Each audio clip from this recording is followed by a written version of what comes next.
Olá, irmãos, tudo bem? Saúdo a todos com a graça e a paz de nosso Senhor e Salvador Jesus Cristo. Muito obrigado, meu irmão, minha irmã, pela sua companhia todas estas quartas-feiras. Desde que iniciou a pandemia em março do ano passado, nos dispomos a trazer mensagens de conforto, de alento, encorajamento aos irmãos todos esses dias. E temos nos colocado assim nas mãos do Senhor, orado para que Deus nos use como instrumento de sua graça na vida da sua igreja. Eu agradeço do coração a companhia dos irmãos todas estas semanas. A nossa palavra de ordem hoje é agradecimento, é gratidão a Deus. Gratidão a Deus porque até aqui nos ajudou o Senhor. Até aqui o Senhor tem nos guardado. Tem guardado da enfermidade, tem curado aqueles que ficam enfermos, tem consolado aqueles que tiveram perdas nesse período. Então é um motivo de gratidão ao Senhor e descansar em Deus. Amados, o estudo de hoje terá como cenário, como palco, o Rio Jordão. Esta imagem é do Rio Jordão, que fez parte da história bíblica com importantes acontecimentos na história do povo do Senhor. E o estudo de hoje está baseado em algo que aconteceu neste rio tão importante no cenário bíblico. O texto básico se encontra em Marcos capítulo 1, versículo 2 a 8, e vamos meditar sobre a história, sobre o ministério de João Batista. Por favor, irmão, abra sua Bíblia. Marcos capítulo 1, Evangelho de Marcos 1, 2 a 8, diz assim a palavra do Senhor. Conforme está escrito na profecia de Isaías: Eis aí envio diante da tua face o meu mensageiro, o qual preparará o teu caminho. Voz do que clama no deserto: preparai o caminho do Senhor, endireitai as suas veredas. Apareceu João Batista no deserto, pregando o batismo de arrependimento para a remissão de pecados. Saíam a ter com ele toda a província da Judéia e todos os habitantes de Jerusalém, e confessando os seus pecados, eram batizados por ele no Rio Jordão. As vestes de João eram feitas de pelos de camelo, ele trazia um cinto de couro e se alimentava de gafanhotos e mel silvestre. E pregava dizendo: Após mim vem aquele que é mais poderoso do que eu, do qual não sou digno de, curvando-me, desatar-lhe as correias das sandálias.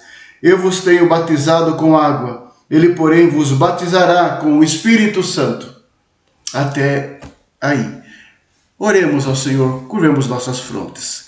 Ó Deus, tenha misericórdia de nós e nos abençoa no estudo, na exposição da palavra do Senhor. E, ó Pai, com a tua graça, que esta palavra encontre lugar no coração do povo do Senhor, dos nossos queridos irmãos. Abençoe cada família, ó Deus, cada lar, cada coração que se dispôs a estudar a palavra do Senhor nessa noite. Tenha misericórdia, Senhor, perdoa nossos pecados, conforta os abatidos, os aflitos, os angustiados, ó Pai amado, cura aqueles que estão enfermos, ó Senhor amado. Tenha misericórdia, Senhor, restaura aqueles que estão desanimados, ó Deus, e longe do Senhor. Ó Pai, que a tua mão opere nessa noite, com tua graça, em nome de Jesus. Amém, Senhor, amém. Queridos irmãos, quero trabalhar sobre a vida desse importante profeta, servo do Senhor, João Batista, e nessa passagem extrair algumas lições para a nossa edificação nesta noite de estudo da palavra do Senhor. A aparição do profeta João, pregando no deserto, demonstra que as boas novas do Messias começaram num reavivamento espiritual e não como se esperava numa revolução política. Ou seja, este homem foi escolhido por Deus como instrumento de preparação do terreno para a chegada do Messias, do Rei de Israel, o Senhor Jesus. E ele foi instrumento profético. Ele não foi um instrumento político. Ele não trabalhou em Jerusalém, nem no Sinédrio, nem nos departamentos do governo de Israel. Não, Deus o colocou no deserto para trabalhar o coração do povo, para mudar o coração do povo. Foi um despertamento espiritual pela palavra de Deus, pelo homem de Deus, pelo profeta de Deus. Quantas lições aprendemos com a doutrina da providência no governo do seu povo e para a redenção do seu povo. Vamos trabalhar a vida de João Batista a partir desse texto. João Batista, ele foi um profeta único, um profeta singular. Ele teve, meus irmãos, uma missão extraordinária. Vamos ver sobre isso nesse estudo. Ele trouxe uma mensagem confrontadora. E finalmente João Batista deu um testemunho lindo e excelente, ou seja, excepcional. E vamos falar sobre ele enquanto profeta de Deus. Vamos falar sobre a missão que Deus lhe deu, a mensagem que ele trouxe e um testemunho fantástico, extraordinário que ele trouxe. Vamos abordar esses temas nesse estudo. Por favor, nos acompanhe, amados irmãos. Primeiramente, amados, João Batista foi um homem único, foi um profeta singular. Ele não tinha nenhuma atração. O texto descreve coisas interessantes sobre o profeta, né? Sobre o profeta. Suas vestes eram feitas de pelos de camelo. Ele trazia um cinto de couro e se alimentava de gafanhotos e mel silvestre. Está aqui no versículo 6. Ou seja, tanto sua vestimenta como a sua alimentação revelam a austeridade de vida. Ele estava além dos interesses materiais. Ele estava no deserto, morando no deserto, vivendo com os recursos do deserto. É um homem único, realmente, sem vaidades, sem obter lucro com a pregação do Evangelho. Um homem de Deus. Deus o pôs ali. Homem, o profeta de Deus. Suas vestes, pelos de camelo, cinto de couro. Era uma vestimenta típica dos profetas e relembra muito Elias. Aliás, João Batista relembra muito Elias, o profeta do passado, o profeta de Israel. Se assemelha em muitos aspectos. Jesus menciona que ele é o Elias preparado por Deus para acertar o caminho das veredas, o caminho do Messias. A sua alimentação consistia de alimentos e mel silvestre. Tanto os gafanhotos como o mel eram facilmente encontrados no deserto. Consta que tribos árabes ou beduínos, habitantes do deserto, ainda hoje comem esses gafanhotos tostados ou salgados. Era assim João Batista, excêntrico, diferente, no deserto, isolado, um homem estranho, mas era o homem de Deus, o profeta de Deus, escolhido por Deus. Aparentemente não tinha nada que atraísse as pessoas, nem na sua aparência, nem na sua mensagem que fosse agradável às pessoas. Não, muito pelo contrário, era um profeta singular, era um homem de Deus. O seu lugar de pregação, o seu púlpito, o seu lugar de exposição, de trazer a mensagem de Deus, era o deserto, próximo ali ao Rio Jordão. E até aquele lugar as pessoas começaram a ser atraídas pela graça e pela misericórdia do Senhor.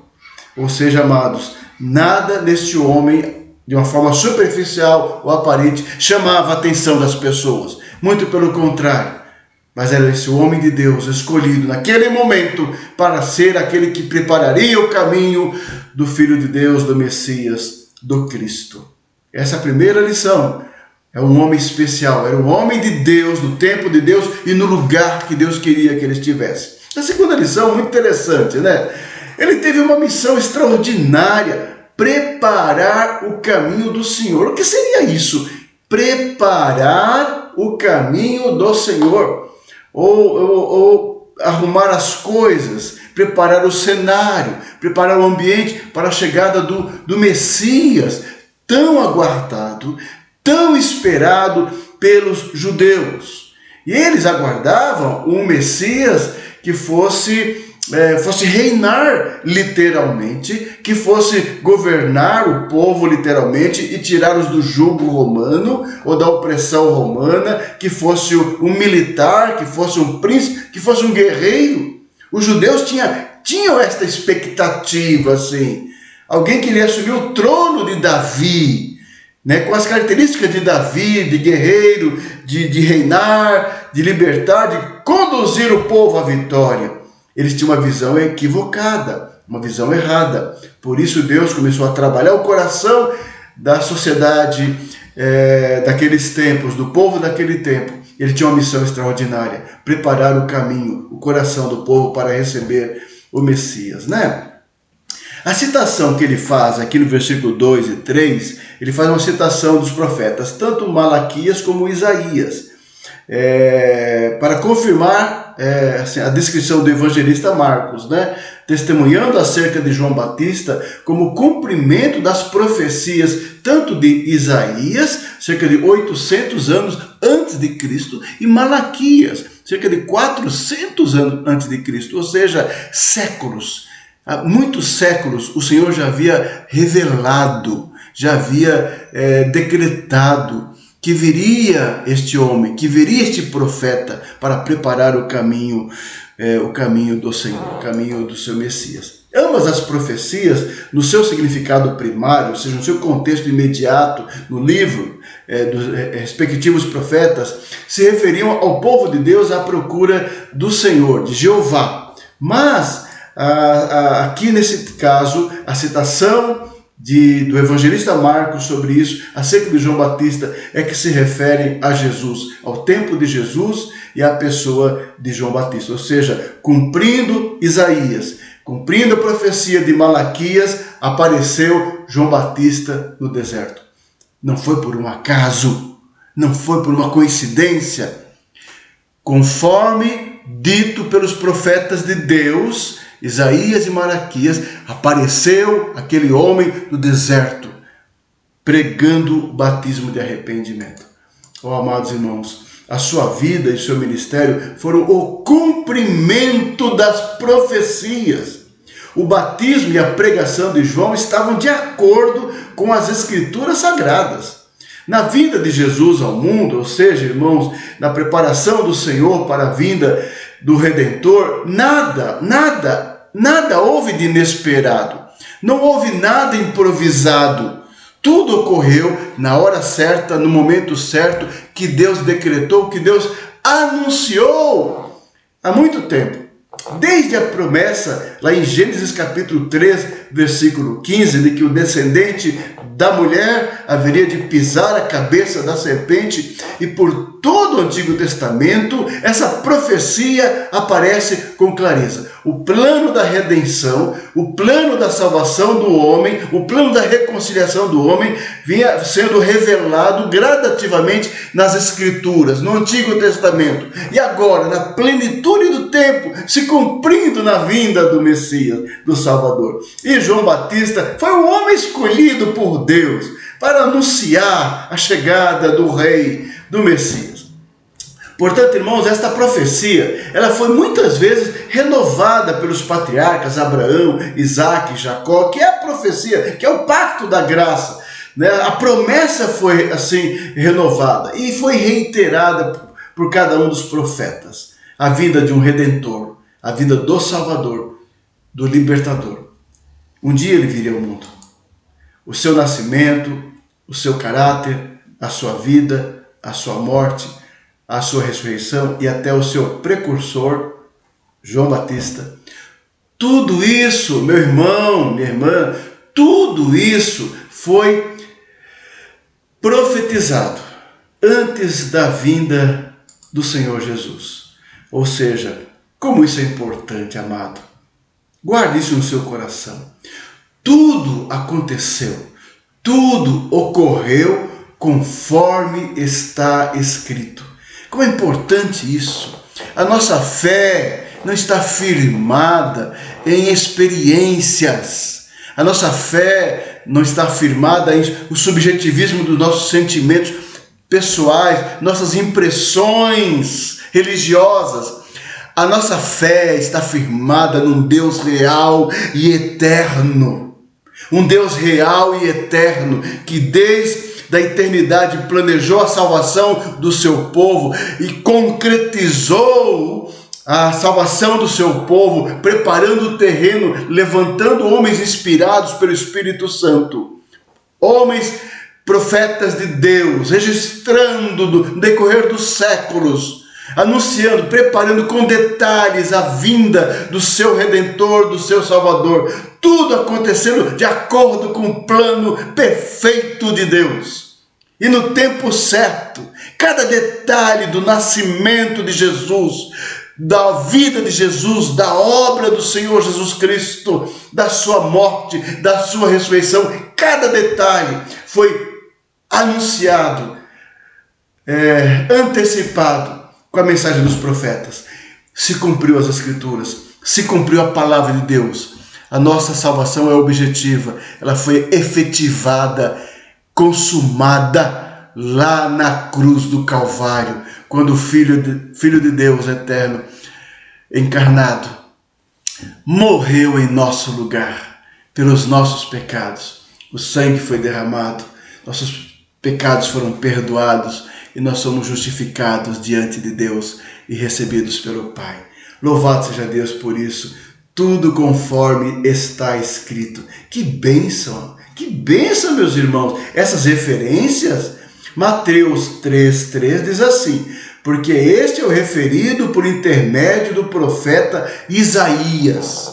Voz do que clama no deserto, preparai o caminho do Senhor, endireitai as suas veredas. Que tremendo! Isaías, que viveu cerca de 800 anos antes desses acontecimentos, já havia anunciado a vinda do precursor João Batista. Lucas, evangelista, capítulo 3, versículo 4 a 5, diz assim: conforme está escrito no livro das palavras do profeta Isaías, uma referência paralela a esse acontecimento, essa profecia, ele diz: voz do que clama no deserto, preparai o caminho do Senhor, endireitai as suas veredas. Todo vale será aterrado e nivelados todos os montes e outeiros, os caminhos tortuosos serão retificados e os escabrosos aplanados. É a palavra se cumprindo na vida de João Batista. Bom, vamos ao nosso terceiro ponto. Se ele foi um homem singular e tinha uma missão extraordinária, a missão dele era preparar o caminho. Esse preparar o caminho, através de João Batista, foi preparar o coração do povo, através da mensagem pregada. É preparar o coração do povo, trazendo arrependimento, trazer o povo de volta à palavra de Deus, trazer o povo de volta a Deus. Foi isso o trabalho de João Batista, confrontando, apontando, chamando os homens a se arrependerem dos seus pecados. Portanto, a sua missão, que era preparar o caminho, tem a ver com a sua mensagem. Uma mensagem confrontadora. Vai direto ao coração dos homens. A relação dos homens para com Deus. E assim chamando os homens para Deus. E esse chamado implica um arrependimento. Um sermão de arrependimento. Uma mensagem de arrependimento. É assim a mensagem profética de João Batista.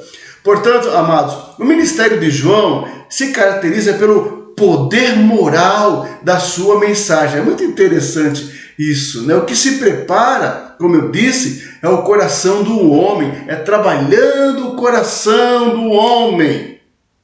Coração do homem no mais profundo do seu ser. Mais profundo do seu ser. Era uma mensagem então de arrependimento.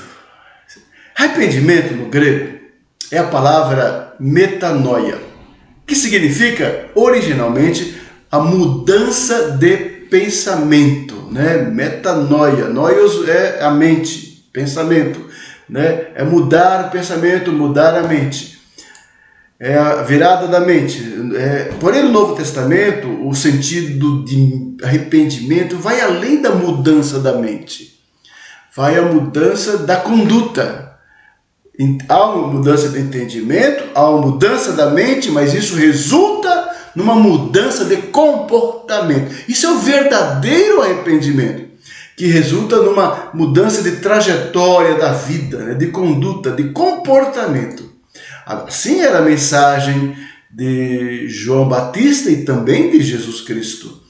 Mateus 3, de 1 e 2, diz assim: naqueles dias apareceu João Batista pregando no deserto da Judeia e dizia: arrependei-vos, porque está próximo o reino dos céus. Arrependei-vos, porque está próximo o reino dos céus. Notem, esse texto e os demais, que João Batista não estava pregando nas sinagogas. As sinagogas em Jerusalém, ou no templo, ou no Sinédrio, ou nas sinagogas de Nazaré, ou de Cafarnaum, que existiam, e era dado a prerrogativa de algum visitante judeu piedoso de trazer a mensagem. Não, João Batista não estava nas sinagogas, nem no átrio do templo e nem no Sinédrio. Lembre-se, guarde isso, ele estava no deserto. As pessoas se moviam das várias cidades da Judéia e Jerusalém para o deserto, para ouvir a sua mensagem. E a mensagem dele era de confrontação. Arrependei-vos, porque está próximo o reino dos céus. Lucas, o evangelista, ao narrar também esta situação, ele diz: dizia ele, pois, às multidões que saíam para serem batizadas: raça de víboras, quem vos induziu a fugir da ira vindoura? Produzi, pois, frutos dignos de arrependimento. E não comeceis a dizer entre vós: temos por pai Abraão, porque eu vos afirmo que destas pedras Deus pode suscitar filhos a Abraão. A mensagem de João era objetiva, era clara e era dura. Não era superficial, não era para agradar, era para transformar, era para libertar. Era a razão da mensagem profética, alcançar o coração dos homens para que eles se arrependessem dos seus pecados e mudassem a sua vida, a sua história, a sua conduta, o seu comportamento, a sua trajetória. Assim a mensagem atual, saudável e bíblica do Evangelho, que atinge os corações, que chama também os homens ao arrependimento, a voltar-se para Deus, a abandonar o pecado e as coisas que estão fora do padrão de Deus e da lei de Deus. Não é diferente. A mensagem da igreja contemporânea precisa ser mais com a autoridade do Espírito Santo e mais bíblica, e mais confrontadora e mais transformadora. Com toda certeza. Era uma mensagem que exigia mudança de vida, a mensagem de João. Ele fala: produzir frutos de arrependimento. Produzir frutos de arrependimento. Ou seja, a evidência do seu arrependimento. Que é a transformação, que é deixar o pecado, as coisas do mundo, o erro cometido, é mudar a vida. O arrependimento é mudar a vida. No Novo Testamento, o arrependimento tem um significado mais profundo do que o original, mudança da mente, como eu disse anteriormente. Passou a referir a uma íntima mudança de direção e propósito. É um afastamento do pecado em direção à justiça, à vida. Ou seja, é deixar o mundo, uma vida voltada para si mesmo, uma vida de perdição, de erro, longe de Deus, e se direcionar para uma nova direção, fazer a vontade de Deus, glorificar a Deus, buscar a Deus, adorar a Deus. É assim o coração de um crente convertido de verdade, regenerado pela graça do Senhor. É uma disposição, uma mudança total, radical na sua vida. Não apenas uma mudança religiosa, de alguns comportamentos, não. É uma mudança de vida, de rumo, de trajetória, de propósito. Assim foi que João pregava. Assim ele estava preparando o coração do povo, dos judeus de sua época, para a vinda do Rei, a vinda do Messias, a vinda do Cristo, a vinda do Salvador. Passa por um processo de arrependimento. Era a mensagem de João. Olha que interessante. esse texto do Evangelho de Lucas, do versículo 11 a 14. Preste atenção, meu irmão, preste atenção, observe o que nós estamos falando, aquela mensagem de confrontação, a mensagem de arrependimento, a mensagem de mudança de vida. Mas veja, observe como Lucas descreve o discurso de João Batista. Olha, respondeu João àqueles que vinham buscar ouvi-lo, né? Quem tiver 2 túnicas, reparta com quem não tem. E quem tiver comida, faça o mesmo. As pessoas perguntavam: o que nós vamos fazer daqui para frente? Aí foram também publicanos. Você lembra dos publicanos, cobradores de impostos? Eles eram excluídos da nação, considerados traidores, né? Pecadores. Foram atrás de João, alguns publicanos, para serem batizados, quebrantados pela palavra de João, impactados pela palavra de João, e perguntaram-lhe: mestre, que havemos de fazer? Olhe a resposta de João Batista. Respondeu-lhes: não cobreis mais do que o estipulado. Ou seja, sejam honestos e sejam justos. O que nós vamos fazer? Voltem para casa e sejam honestos na sua profissão. Isso é fruto do arrependimento, é mudança de comportamento, é prova da transformação no coração. Também soldados procuraram João Batista, ouviram a palavra de exortação, a palavra de confrontação, de arrependimento, lhe perguntaram: e nós? O que faremos nós? Olha a resposta de João, simples e prática. E ele lhes disse: a ninguém maltrateis, não deis denúncia falsa e contentai-vos com o vosso soldo. O que é isso? Senão mudança do coração, mudança é a justiça de Deus vivenciada por aqueles que temem ao Senhor. É o evangelho prático. É assim que o Senhor quer ver na minha e na tua vida. Fruto de arrependimento. Você é convertido, você entregou sua vida a Jesus, você é uma nova criatura, eu e você. Nós somos crentes, não somos mais do mundo. Nós não mentimos mais, nós não roubamos mais, nós não cobiçamos coisas más ou temos pensamentos impuros contra outras pessoas. Não devemos ter. Somos crentes agora, temos um coração novo, uma mente nova. O Senhor quer ver em nós fruto de uma vida coerente. É como Paulo fala em suas cartas, que os crentes devem andar de modo digno do Evangelho. É o andar em santidade, é o andar em honestidade, é o andar em justiça. É muito mais do que uma aparência religiosa e um comportamento religioso. Isso não é suficiente se você não tiver um caráter transformado e uma conduta equivalente. De fazer o bem, de ser íntegro, de se dar bem com as pessoas, de ser honesto, e de ser correto e de ser justo. É o que o Senhor espera de nós. Fruto do arrependimento, de uma nova vida. O Senhor espera isso do seu povo sempre. Foi na época de João, foi com a mensagem de Jesus, foi com a mensagem dos apóstolos. E é o que o Senhor espera de nós também hoje. E era uma missão urgente. É para ontem. O arrependimento é para ontem. Porque o reino de Deus está chegando. Era assim que João falava. Arrependei-vos, porque está próximo o reino de Deus, porque o juízo é certo. Era assim a palavra de João Batista. Mateus capítulo 3, versículo 10, o evangelista Mateus, falando da mensagem de João, diz assim: já está posto o machado à raiz das árvores.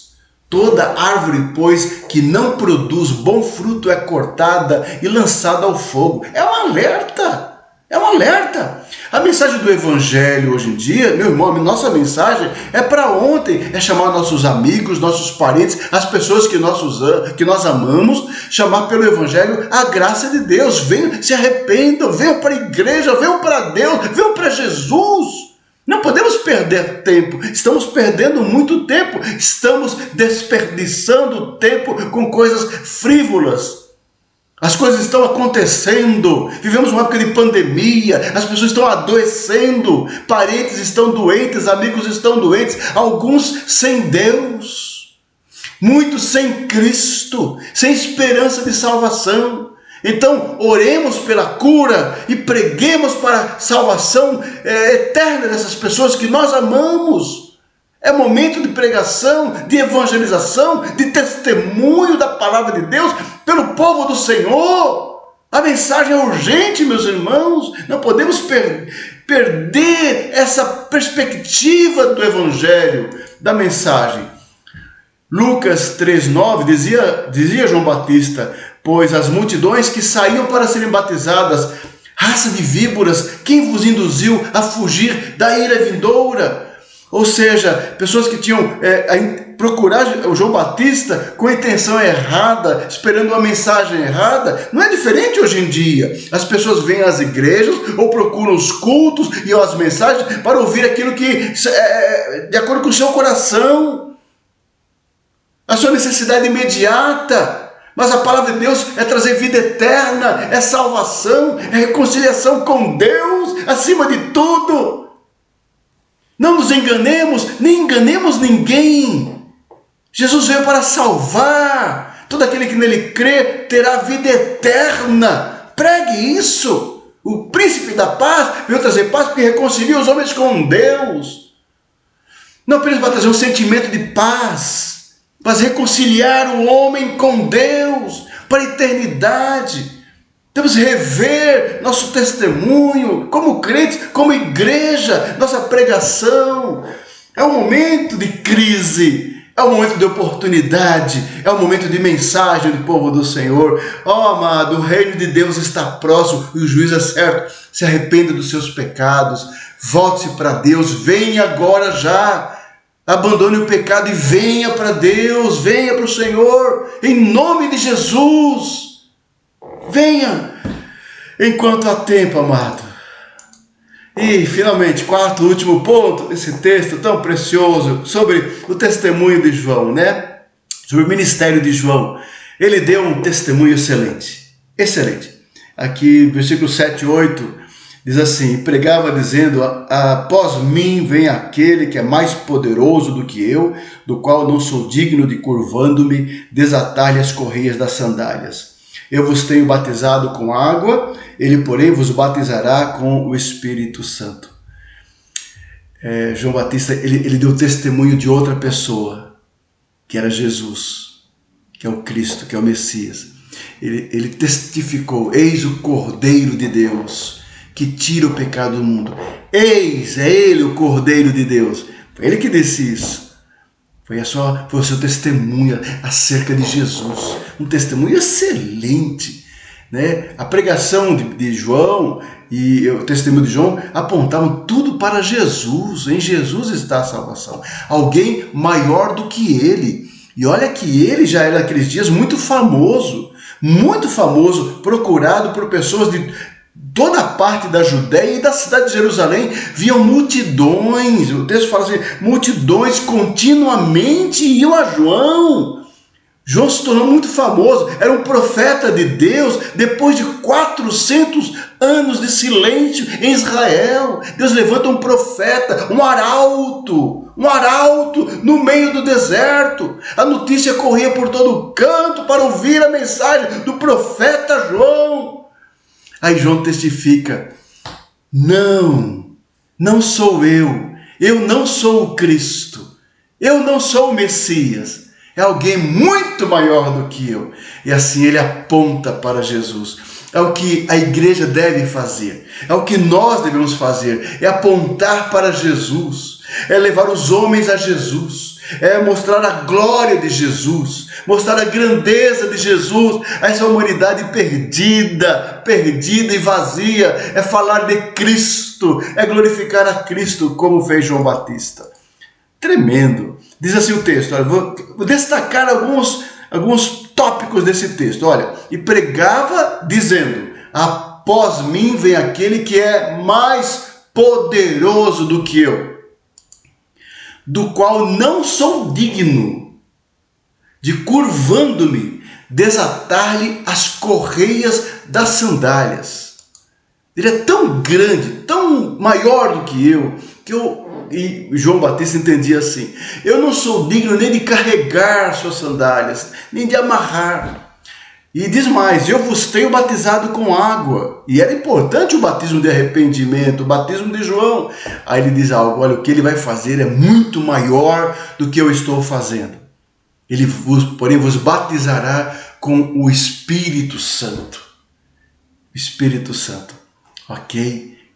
Vamos trabalhar um pouquinho isso? Vamos trabalhar, isso é muito importante, hein? Olha lá. João Batista entendia claramente a superioridade da pessoa de Jesus. Ele é muito mais poderoso do que eu. Ele tinha consciência da grandeza de Jesus, da majestade. Ele sabia claramente que ele não passava de um pequeno reflexo da luz da lua diante do resplendor do sol. Ele não passava do finito diante do infinito. Esse entendimento de João é tão interessante, né? Para a gente também ter uma noção de quem nós somos diante dele, de quão grande ele é. Quão grande é o nosso Deus. Quão grande é o Senhor Jesus Cristo, soberano, que tem toda a autoridade sobre o céu e a terra, aquele que governa o universo e tudo que existe. Amado, a igreja precisa enaltecer a pessoa do Senhor Jesus.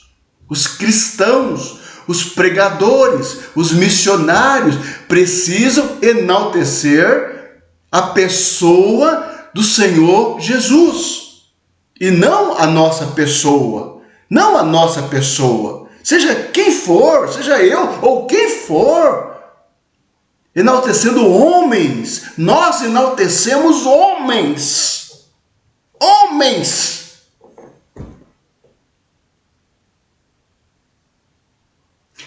Somente a Cristo possui a honra, a glória e o domínio pelos séculos dos séculos. Somente o Senhor. Somente Ele. João Batista sabia disso. Que Ele é muito mais poderoso. Olha que Deus quebrante a sua igreja, a igreja contemporânea. Muito homem cheio de si, seu poderoso, esperto, forte. Não é não. Forte é o Senhor. A força da igreja é o Senhor. A glória da igreja é o Senhor. Ele é superior a todas as coisas. Louvado seja Deus por isso. Cante louvores ao Senhor. Exalte o teu Deus, meu irmão, nessa noite. Ele é superior a tudo que nós imaginamos. A superioridade da obra de Jesus. Ele fala: Ele vos batizará com o Espírito Santo. Foi o que Ele fez.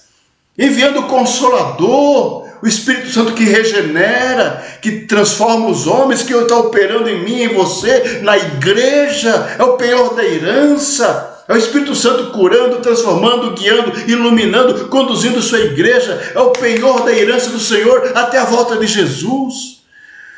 Aquele que regenera, aquele que transforma, aquele que batiza. Essa referência que ele está dizendo, a obra de Jesus é superior a tudo mais, que ele, João, o maior dos profetas. Irmão, é de lembrar que Jesus, se referindo a João Batista, enalteceu João Batista, dizendo que entre todos os homens não houve maior do que João Batista. Que o menor no reino dos céus é equivalente assim, a João Batista, pela sua grandeza, pela sua humildade, pela sua importância dentro do plano maravilhoso de Deus. João Batista entendia claramente a pessoa de Cristo e a obra de Jesus, que é quem cura, é Ele quem cura, é Ele quem converte, é Ele quem transforma, é Ele quem liberta. Não é o pastor, nem os pastores, nem os ministros, nem os missionários, não é ninguém. A obra de Deus, a salvação vem de Deus e é Deus quem opera. Glória a Deus por isso. Ele usa homens com a sua soberania. Ele usa como instrumento vasos, apenas vasos de barro na mão do oleiro. Mas a glória dele, o poder é dele e o resultado é dele. Ele é quem faz, não somos nós. não é ninguém. Glória a Deus por isso. Que bênção, que aprendizado. João tinha consciência. Quando Jesus chegou no Rio Jordão para ser batizado, João ficou constrangido. Eu é que preciso ser batizado, disse João. Aí Jesus diz a ele que era necessário que se cumprisse toda a justiça. João tinha consciência de quem era Jesus Cristo, o Messias. Igreja, resgate a tua consciência de quem é Jesus Cristo, o cabeça da igreja, o Senhor dos senhores, o Rei dos reis, aquele que está no trono e voltará um dia, cheio de poder, majestade e glória, a última trombeta tocando, com os anjos dos céus vindo, com os santos do Senhor vindo com ele, voltará cheio de poder, majestade e glória para consumar a sua obra. Glória a Deus por isso. João respondeu: convém que ele cresça e que eu diminua, disse João, referindo-se a João Batista. Quando seus discípulos disseram: olha, aquele que você testemunhou está batizando, está realizando isso e aquilo. Aí João testemunha acerca de Jesus mais uma vez: convém que ele cresça e que eu diminua.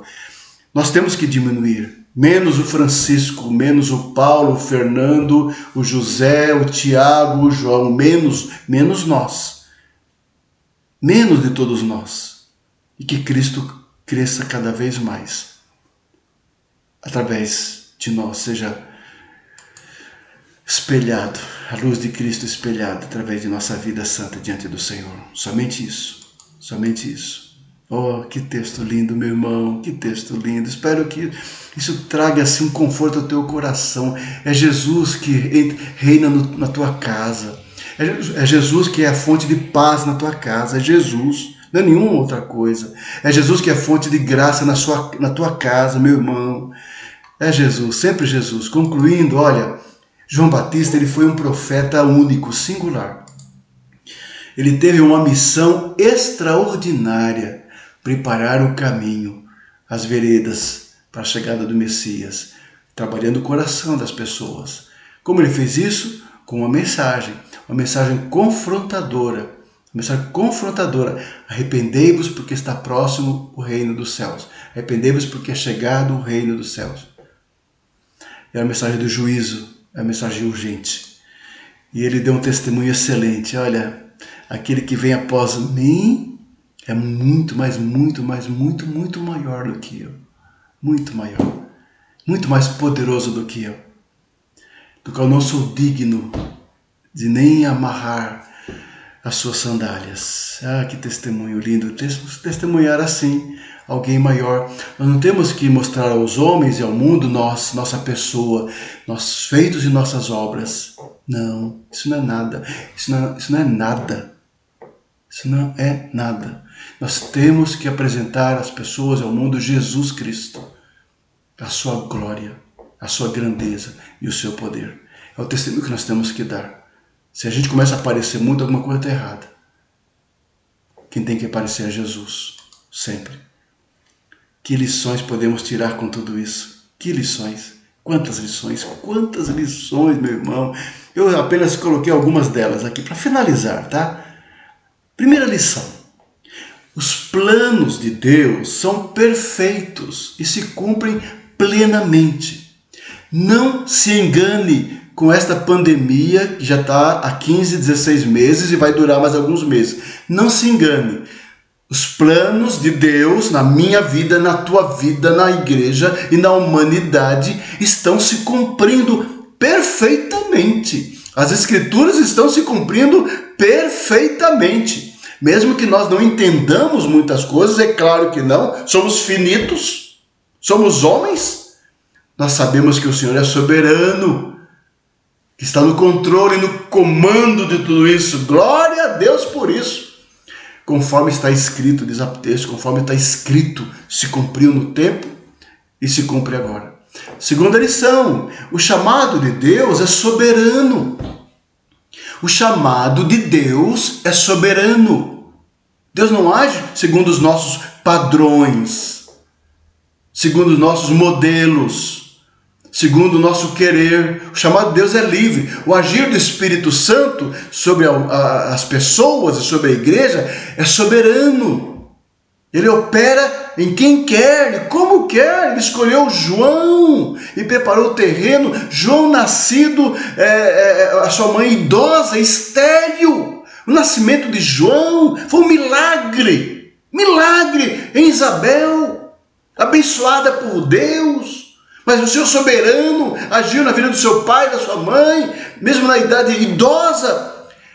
E ela gerou a João Batista, que já no seu ventre era cheio do Espírito Santo de Deus. Amados, as coisas na igreja e no reino de Deus não acontecem segundo os nossos modelos, segundo o que nós planejamos e realizamos, mas muito mais do que isso, segundo a vontade soberana de Deus. Acima de tudo, a mensagem do Evangelho ela é transformadora. Ela é transformadora, ela atinge as pessoas, atinge os homens, atinge a alma, para quebrantar, para confrontar, para julgar, para libertar, para transformar. Assim a mensagem do Evangelho tem que ser, atingindo os corações, as famílias, no âmago do seu ser, se voltando para Deus, abandonando os ídolos, abandonando os vícios, abandonando o pecado e voltando para Deus. Esse é o Evangelho da graça, o verdadeiro Evangelho de Jesus Cristo, amado. Uma quarta aplicação nessa lição, como vemos em João Batista, nós somos apenas servos. Nós somos apenas servos, indignos de amarrar as sandálias do Senhor. Então não deixe seu coração ser tomado de vaidades, de prepotência, de arrogância, por qualquer situação, qualquer condição. Um comentarista fez uma observação muito interessante sobre esse amarrar as sandálias. Eu achei interessante o que ele disse. Os discípulos faziam tudo o que o seu mestre assim ordenava. Não, faziam quase tudo. Porque eles não amarravam as sandálias. Os servos, os escravos, faziam tudo o que o mestre mandava. É uma lição para nós. Nós somos apenas servos. Não queira a glória que pertence ao Senhor. Não queiramos. E em quinto lugar, devemos testemunhar sempre acerca de Jesus. Quero finalizar com essa aplicação. Esse é o sentido da vida do crente. Viver para Cristo. Viver por Cristo. Viver para Jesus. Por amor a Jesus e para Jesus. Sabe, estender a tua vida, encher a tua casa com a presença do Senhor, tua vida com Jesus. Por que eu vou fazer tal coisa? Por que eu vou tomar tal decisão? Por causa de Jesus. Por que eu não vou fazer tal coisa? Por causa do Senhor Jesus. Por que eu não vou me adaptar a tal situação? Por que eu não vou mudar? Por causa de Jesus. Ele é a razão da nossa vida, da nossa existência. A Ele a glória. Então nós temos que testemunhar dele, da sua majestade, da sua grandeza, da sua glória sempre. É o que enche o nosso coração, o coração do crente. Amém? Que Deus abençoe você com esta meditação e que essas aplicações encontrem um lugar no teu coração também, meu amado irmãos. Há um texto interessante que foi no batismo de Jesus, quando ele foi batizado lá no Rio Jordão por João Batista, O Senhor dos altos céus, o Pai, disse assim: eis uma voz dos céus que dizia: este é o meu filho amado, em quem me comprazo. Este é meu filho. É nele que Deus se agrada. Meu irmão, não há esperança, nem paz, nem alegria sem Jesus. Não há. A igreja é apenas portadora da mensagem. A paz, a alegria e a confiança está em Jesus, que a igreja prega, que a igreja procura viver. Então, ouça a voz dos céus e deleite-se na pessoa do Senhor Jesus Cristo. Vai trazer alento nessa noite para você, descanso no seu coração. Amém? Muito obrigado, irmãos. Que a paz do Senhor guarde a sua casa, que a providência do Senhor visite o teu lar, suprindo de tudo aquilo que você precisa, tudo o que você precisa, em Cristo Jesus. Seja um irmão abençoado por Deus já nesta noite e nesta semana.